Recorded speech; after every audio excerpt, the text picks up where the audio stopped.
Hi students, welcome to Chennai academy. பார்த்தீங்கன்னா இது ஒரு நல்ல செய்தியாகவும் வச்சுக்கலாம். அதுக்கப்புறம் பார்த்துக்கிட்டிங்கன்னா இதில் என்னென்ன விஷயங்கள் நம்ம இப்போ எந்த ஒரு விஷயம் வந்தாலும் நல்ல செய்தி எடுத்து டிஎன்பிசி எக்ஸாம் கண்டக்ட் பண்ணாமல் இருக்கிறது ஒரு நெகட்டிவ் பாயிண்ட் தான். ஓகேவா? இதில் நம்ம எந்த விஷயத்தை நமக்கு சாதகமான விஷயமா பார்க்கலாம், அதில் அந்த சாதகமான விஷயத்துலையும் என்ன குறைபாடு இருக்குதுன்னு சொல்லிட்டு நான் முழுசாக சொல்லிடுறேன். ஓகேங்களா? நம்ம வரக்கூடிய விஷயம் எல்லாமே பார்த்தீங்கன்னா நமக்கு சந்தோஷமான விஷயம், மகிழ்ச்சியான செய்தி, டிஎன்பிசி எக்ஸாம் நடக்க போகுது அப்படின்னு சொல்லிட்டு எடுத்துக்கிட முடியாது. ஓகேங்களா? அரசு தரப்புல இருக்கக்கூடிய ஒவ்வொரு துறைகளும் ஒரு சில அறிக்கைகளை வெளியிடுறாங்க. அதன் தொடர்பாக ஒரு ஜிஓவும் வெளிவருது. ஆனா அதை தொடர்பாக டிஎன்பிசி கரெக்டாக தேர்வு நடத்தி காலி பணியிடங்களை நிரப்பி அதற்குண்டான பணிகளை செய்யறாங்களா இல்லையா அப்படின்னா அது ஒரு மிகப்பெரிய கேள்விக்குறி. ஓகே, அதை நம்ம பேச முடியாது. ஓகே, அதனால என்ன சாதகமான விஷயம், அதை நம்ம எப்படி பயன்படுத்திக்கலாம், ஆனா அதுல என்ன ஒரு பாதிப்பான விஷயம் இருக்குது சொல்லிட்டு நான் தெளிவா சொல்லிடுறேன். வீடியோ ஸ்கிப் பண்ணா பாருங்க. என்ன விஷயங்கிறது வந்து கொஞ்சம் காது கொடுத்து தெளிவா கேட்டுக்கோங்க.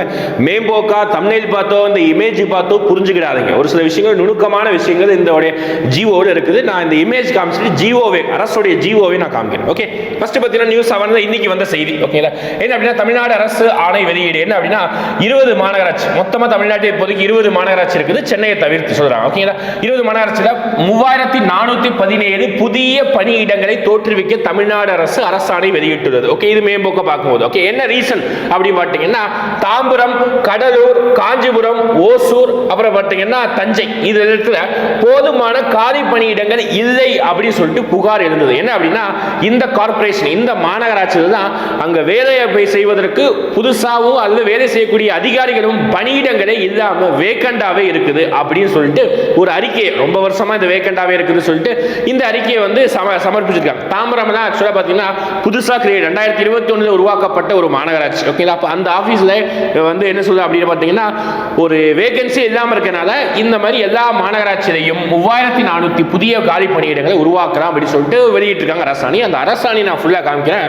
ஒவ்வொரு அரசாணையிலையும் நிறைய நுணுக்கமான விஷயங்கள் இருக்கும். ஓகேங்களா? எல்லா விஷயத்தையும் நம்ம வந்து ஓப்பனா ஒவ்வொரு அரசாணை வந்து மேம்போக்க பார்க்கும்போது இதுதான் சொல்ல வருது சொல்ல முடியாது. ஓகேங்களா? ஆக்சுவலா அரசாணை அதோட டேட் பார்த்துக்கிட்டீங்கன்னா 20/10/2022 இன்னைக்கு தான் அது வந்து நியூஸ் பேப்பர்ல நாளிதழ்களில் நமக்கு வெளியே வந்திருக்கு. ஓகேங்களா?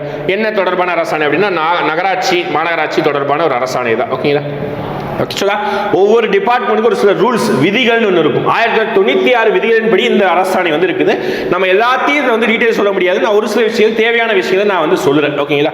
ஒவ்வொரு அரசாணையில் என்ன இருக்குது. ஆக்சுவலா பார்த்தீங்கன்னா ஒவ்வொரு மாநகராட்சியிலையும் 4 வகையை பிரிச்சுக்கிறாங்க. ஓகேங்களா? புதுசா பாருங்க, ஒவ்வொரு மாநகராட்சியையும் ஒவ்வொரு மாநகராட்சி ஆபீஸையும் 4 டிபார்ட்மெண்ட், அந்த மாநகராட்சி கீழே இருக்கக்கூடிய நம்ம வெளியிருந்து பார்க்கும்போது அது மாநகராட்சி அப்படின்னு தெரியும். ஆனா அதுக்குள்ள எத்தனை துறைகள், எத்தனை பேர் வேலை பார்க்குறாங்க, ஒவ்வொருத்தவங்களுக்கும் ஒவ்வொரு வேலை என்ன அப்படின்னு சொல்லிட்டு 4 விஷயமா பிரிக்கிறாங்க அப்படி சொல்றாங்க. ஒன்னு பார்த்தீங்கன்னா பர்சனல் விங், அதாவது பணியாளர் பிரிவு, அடுத்து வருவாய் மற்றும் கணக்கு பிரிவு, பொறியியல் மற்றும் குடிநீர் வழங்கல் பிரிவு, லாஸ்டா பொது சுகாதார பிரிவு. இந்த 4 பிரிவுல ஏதாவது ஒரு பிரிவுல வேக்கண்டா இருந்தாலும் அது இன்னொரு பிரிவு பாதிக்கும். உண்மையா இல்லையா?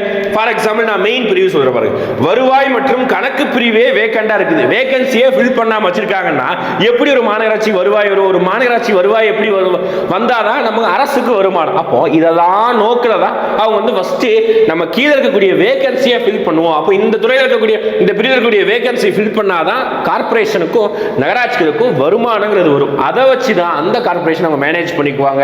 அப்படி இல்லைன்னா கவர்மெண்ட் கிட்ட அப்பப்போ வந்து ஃபண்டு தேவைப்படும். ஒழுங்கான ஒரு அரசாங்கம் செயல்படாது. அதை தான் மனசுல வச்சு இந்த 4 விங்கா பிரிக்கிறாங்க. இந்த விங்குல என்னதான் சொல்ல வராங்க இந்த விங்குல? ஓகேவா? அதுக்கப்புறம் பார்த்தீங்கன்னா அட்டவணையின் அடிப்படையில் வந்து ஒவ்வொரு மாநகராட்சி பிரிச்சிருக்காங்க. மொத்தம் இருக்கக்கூடிய 20 மாநகராட்சி, ஒவ்வொரு மாநகராட்சி எப்போ உருவாக்கப்பட்டது அப்படின்னு சொல்லி சென்னையை தவிர்த்து, ஓகே சென்னை வந்து இது கணக்கு எடுக்கல. ஓகே, மொத்தம் இருக்கக்கூடிய 21 அது சென்னை கணக்கு எடுக்காம மீதி இருக்கக்கூடிய மாநகராட்சி உருவாக்கப்பட்ட ஆண்டு 2011 கணக்கீட்டு அடிப்படையில் எத்தனை மக்கள் தொகை, இது 2021 தோராயமா இன்னும் கணக்கெடுக்க முடியல, தோராயமா இவ்வளவு மக்கள் தொகை இருக்குன்னு சொல்லிட்டு இருக்காங்க. இதை பாருங்க, ஒவ்வொரு மாநகராட்சியும் ஒவ்வொரு பாப்புலேஷன் டிஃபர் ஆகுது. இப்போ மதுரை எடுத்தீங்கன்னா கிட்டத்தட்ட 20 லட்சம் பாப்புலேஷன் இருக்கிறாங்க. நம்ம கோயம்புத்தூர் 22, திருச்சியில 10 அப்படி சொல்றாங்க. ஆனா ஒரு சில மாவட்டங்கள்ல வந்து கொஞ்சம் கம்மியாவே இருக்கு, 2 லட்சம் தான். திண்டுக்கல் மாநகராட்சி சொல்றாங்க 2 லட்சம், அங்க 20 லட்சம், இங்க 2 லட்சம். அப்போ இந்த மாதிரி பாப்புலேஷன் வந்து மாறுபடுது அப்படின்னு ஒரு விஷயத்தை சொல்லியிருக்காங்க. அதனால இந்த மாதிரி அந்த மக்கள் தொகையை ரொம்ப வேறுபட்டு இருக்கிறதுனால இந்த மொத்த மாநகராட்சியையும் பாருங்க, இந்த மொத்த மாநகராட்சியும் சுமார் ஒரு 4 பிரிவா பிரிக்கிறாங்க. சுமார் 10 லட்சத்துல இருந்து அதுக்கு மேல் 10 லட்சம் அதுக்கு மேற்பட்ட மக்கள் தொகை கொண்ட ஒரு மாநகராட்சி. அதே மாதிரி எடுத்து பார்த்தீங்கன்னா 5 லட்சத்திலிருந்து 10 லட்சம் மக்கள் தொகை கொண்டு வந்து இன்னொரு மாநகராட்சி. இந்த மாதிரி 4 வகையாக பிரிச்சிருக்காங்க. ஏன் அப்படின்னா ஒரு நிர்வாகம் செய்வதற்கு எளிமையாக இருப்பதற்காக இந்த மாதிரி 4 வகையாக பிரிச்சிருக்காங்க. அடுத்து நம்ம கதைக்கு வந்துடலாம். ஓகேவா, என்னென்ன பணியிடங்கள் அனுமதி கோரப்பட்டுள்ளது, இதுதான் வந்து மெயின் அட்டவணை. ஓகேங்களா, ஆக்சுவலா அதாவது பெரிய மாநகராட்சிக்கு அதிகமான வேகன்சி, சின்ன மாநகராட்சி குறைந்தபட்ச வேகன்சியா அந்த அளவுக்கு பிரிச்சிருக்காங்க. ஃபார் எக்ஸாம்பிள் பாருங்க, 10 லட்சத்திற்கு மேற்பட்ட மக்கள் தொகை கொண்ட 6 மாநகராட்சி, மதுரை, திருப்பூர், திருச்சி, சேலம், எல்லாத்தையும் ஒவ்வொரு மாநகராட்சியும் 5 மண்டலம் 4 மண்டல வீதம் மண்டலங்களா பிரிச்சு வைக்கிறாங்க. ஓகேங்களா, தலைமை அலுவலகம். ஓகே, ஃபார் எக்ஸாம்பிள் மதுரைனா மதுரையோட கார்பரேஷன்ல ஒரு 67 பேர் வந்து பணி செய்யறாங்க. அதோட மண்டல அலுவலகங்கள்ல ஒவ்வொரு மண்டலத்திலையும் 67 வீதம், மொத்தம் 5 மண்டலம் இருக்கு, 335 பணியிடங்கள், மொத்தமா சேர்க்கும் போது 402 பணியிடங்களை கிரியேட் பண்ணலாம் அப்படிங்கிற மாதிரி ஒரு அறிக்கை கொடுத்திருக்காங்க. ஓகேங்களா, அதுக்கப்புறம் பாத்தீங்கன்னா 5 லட்சம் 10 லட்சம் இந்த மாதிரி ஒவ்வொரு விஷயத்திற்கும் அது மாறுபட்டு மொத்தமா பார்க்கும்போது 4145, மொத்தம் 20 மாநகராட்சி, சென்னையை விட்டுருங்கன்னு சொல்லிட்டு. ஓகே, 20 மாநகராட்சிக்கு 4145. ஏன் இது வந்து இப்போ ஏன் புதுசா கிரியேட் பண்றாங்கன்னா, ஒண்ணு அந்த 4 மாநகராட்சி காணிப்படியில இருக்கு. இன்னொரு மாநகராட்சி என்ன சொல்றா அப்படின்னா,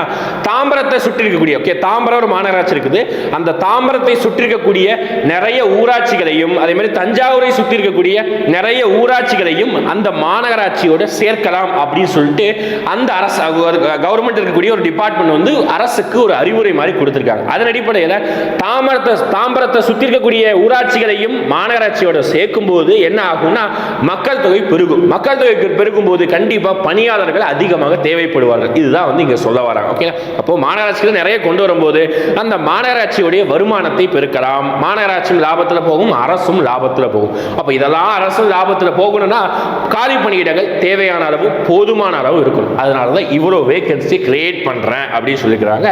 ஓகே, அதுதான் இங்க நிறைய விஷயங்கள் கொடுத்திருப்பாங்க. ஓகேவா, ஒவ்வொரு ஊராட்சிகளையும் சேர்க்கலாம் அப்படின்னு சொல்லிட்டு நிறைய விஷயங்கள் கொடுத்திருப்பாங்க. பாருங்க, நான் சொல்லிட்டேன் ஒவ்வொரு மாநகராட்சியில் பாருங்க, இப்போ அட்டவணை 10 லட்சத்துக்கு மேற்பட்ட இருக்கக்கூடிய மாநகராட்சியில் பார்த்தீங்கன்னா மதுரை, கோயம்புத்தூர் இந்த மாதிரி மாநகராட்சியில் ஒவ்வொரு பிரிவு இருக்கும். பொது பிரிவு அப்படின்னு சொல்லிட்டு இவ்வளோ இருப்பாங்க. ஓகேவா, நமக்கு தெரியுமே நம்மளுடைய குரூப் 2 போஸ்டிங் இதே வந்து முனிசிபல்ல கமிஷனர் இருக்கும், அதே மாதிரி மாநகராட்சியில் ஆணையர் இருப்பாங்க. ஓகேங்களா, அவங்க ஒரே ஒரு ஆள் தான். ஓகேங்களா, மண்டலத்தில் கிடையாது, ஒரே ஒரு ஆள் ஒன்று தான். அதே மாதிரி அந்த பொது பிரிவில் எத்தனை அதிகாரி இருக்காங்க, டெபுட்டி கமிஷனர் 2 பேர் இருப்பாங்க, உதவி ஆணையர் மண்டலத்தில் அசிஸ்டன்ட் கமிஷனர் ஜோனுக்கு வந்து அது வந்து 5 மண்டலத்துக்கு 5 பேர், இந்த மாதிரி மொத்தமாக கிரியேட் பண்ணியிருக்காங்க. ஓகேங்களா, இந்த மாதிரி மொத்தம் எவ்வளவு என்னென்ன பணிகள் இருக்குது எல்லாமே டீட்டெயில்டு அந்த அரசாணையில் இருக்குது. ஓகேங்களா, நேர்முக உதவியாளர், வரி வசூல், இதெல்லாம் பார்த்தீங்கன்னா ரொம்ப முக்கியமானது. வரி வசூல் செய்பவர், ஓட்டுநர், டிரைவர் முதற்கொண்டு, பதிவரை எழுத்தாளர், ரெக்கார்டு கிளார்க்கு, இதெல்லாம் நம்ம வந்து குரூப் 4 குரூப் 2 போஸ்டிங் வரப்போகுது. ஓகேங்களா, அப்போ இந்த மாதிரி ஒவ்வொரு டிபார்ட்மெண்ட்லையும் தெளிவாக கொடுத்துருக்காங்க. ஓகேங்களா, இதே மாதிரி ஒவ்வொரு மாநகராட்சிக்கும் டீட்டெயில்டாக இருக்குங்க. ஓகே, இதெல்லாம் மொத்தமாக பார்க்கும் பொழுது மொத்தமாக நம்மளுடைய காலி பணியிடங்களாக எவ்வளோ கொடுத்துருக்குறாங்க அப்படி பார்த்தீங்கன்னா, லாஸ்ட் பேஜ் நிறைய போயிட்டு இருக்கும், கிட்டத்தட்ட 38 பேஜ் வரைக்கும் இருக்குது.